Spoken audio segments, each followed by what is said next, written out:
Жертвами крушения поезда в районе города Канпур на севере Индии стали почти 100 человек. Об этом сообщают индийские средства массовой информации. Не менее 150 человек получили ранения. Катастрофа произошла рано утром в воскресенье. Многие пассажиры еще спали. С рельсов сошли 14 вагонов экспресса Индаур-Патна. Власти опасаются, что число погибших может возрасти. К месту крушения срочно прибыли сотрудники экстренных служб и правоохранительных органов, говорит генеральный инспектор местной полиции Заки Ахмад.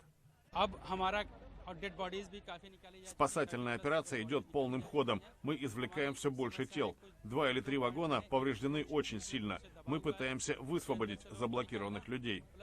Непострадавших пассажиров вывозят на близлежащие станции. Раненых доставляют в больницы Канпура. Равиндра Патак остался в живых. Внезапно мы почувствовали резкий толчок. Мы ударились головами о потолок вагона, когда он сошел с рельсов. Кое-как нам удалось выбраться. Не могу найти нескольких попутчиков.